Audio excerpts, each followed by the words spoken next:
ajabu, na tena kando na kuwa wa ajabu, unatenda na kufanya mambo ya ajabu. Wewe ni wa kutisha mno, na tena unatenda mambo ya kutisha mno. Wewe ni wa kuogofya, na tena unafanya mambo makuu ya kuogofya. Wewe ni wa kutetemesha mno, na tena unafanya mambo ambayo inasababisha wanadamu wanatetemeka, na wote wanakiri ya kwamba hakika wewe ni Mungu. Tunaliinua jina lako, Mfalme wa Israeli, mchana wa leo. Tunakuheshimu na tunakuabudu, tukikutukuza Jehova, tukisema mtakatifu, mtakatifu. Wewe ni Bwana Mungu wa majeshi, na dunia yote imejaa utukufu wako. Wewe ni Mungu wa pekee, umezingirwa na masarafi na makerubi na malaika, na usiku na mchana wazee 24 wanaabudu mbele zako Mfalme. Bwana wa majeshi, wewe ni wa pekee ambao viumbe vyote vinakuabudu. Hata wanyama wa pori wanakuabudu, ndege wa angani wanakuabudu, nasi wanadamu mahali hapa leo hii tunakuabudu Jehova.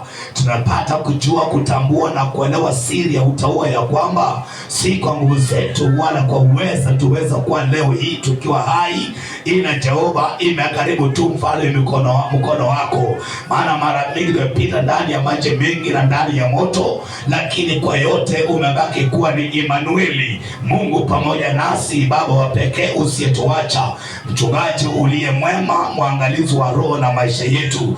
Wewe ndiye baba wa mayatima na mume wa wajane na Mungu wa wote wenye mwili, Mfalme wa Israeli. Utukufu wote ni wako, Bwana wa majeshi, kwa ajili ya umbali ambao Baba umetuleta. Basi leo hii ikiwa siku mtakatifu ya pili katika mwezi wa Novemba, tuko mbele zako Jehova. Tunaliinua jina lako na kulibariki na kulitukuza na kulisujudia, maana Petro amekwisha kusema ya kwamba hakuna jina lingine lililopewa wanadamu kuokolewa kwalo chini ya mbingu isipokuwa Baba ni jina lako, na ndilo jina ambayo Mwokozi Suleimani akasema kwa mithali ya kwamba jina la Bwana ni ngome imara, na wenye haki ulikimbilia wakawa salama. Tumekimbilia kwako Mungu wa pekee, Mfalme uishie milele, usiyekuwa na mawaa wala kunyanzi, Jehova usiyesema uongo, usiyebadilika Mwokozi, bali wewe ndiye ule jana, leo na hata milele. Matendo makuu uliyatenda enzi za kina Musa mpaka siku leo, Bwana wa majeshi, unatenda mambo ya ajabu ya kutisha na kuogofya mno, ambao ulitenda Bwana wa majeshi kupitia mikono ya mitume mpaka leo hii unatenda. Ndiposa Mwokozi wa rehema, tumekusanyika mahali hapa Mfalme wa amani, tunakuinulia mioyo yetu na macho yetu tumeangalia kwako, maana msaada wetu tunaamini kama Daudi ya kwamba unatoka kwako, Mungu wa mbingu na nchi na vyote vilivyo ndani. Baba wa mbinguni, hakuna pepo wala maroho inaweza Baba yangu kushindana na wewe. Hakuna miungu yote inaweza kuwa na uwezo mbele zako, na ndiposa Paulo akasema ya kwamba ingawa wako wanaitwa miungu, lakini kwetu wewe ni Mungu. Ingawa wako wanaitwa mabwana, lakini kwetu Kristo Yesu wewe ndiye Bwana wa mabwana.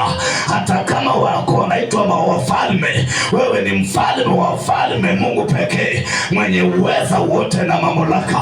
Uinuliwe Jehova Jireh, kwa sababu ya mifungo na nira zote ambazo Bwana umevunja kwa maisha yetu, ukatuponya magonjwa na maradhi. Na nasema kama Daudi mchana tu wa leo ya kwamba kama si wewe uliokuwa pamoja nasi, ukweli ya kwamba ibilisi angelikuwa ametumaliza, maadui zetu angelikuwa wameshangilia juu yetu.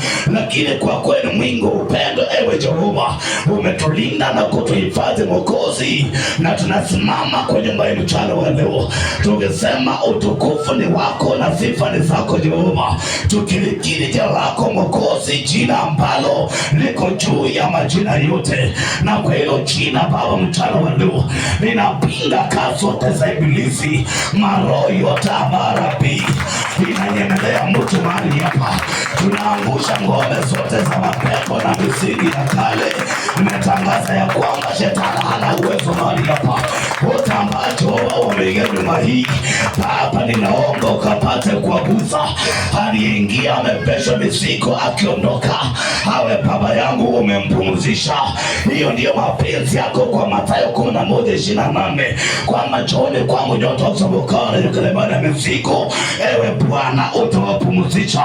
Pumzisha wenye magonjwa na maradhi, pumzisha wale shetani ameonea, wala ambaye ibilisi amedhulumu zaidi. Siku leo Bwana ukawapumzishe.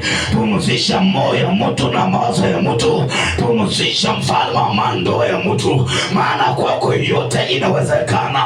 Wacha Roho Mtakatifu akatuhudumie. Roho neema anene pamoja nasi, atuelekeze, awe mbele na tukapata kumfuata, na zaidi yote mapenzi yako Mwokozi Baba ikapate kutimizwa. Na nasema ni asante, sifa ni kwako, utukufu ni kwako, maana umesikia na hata umetenda. Kwa jina la Yesu Kristo wa Nazareti tunaomba na kuamini.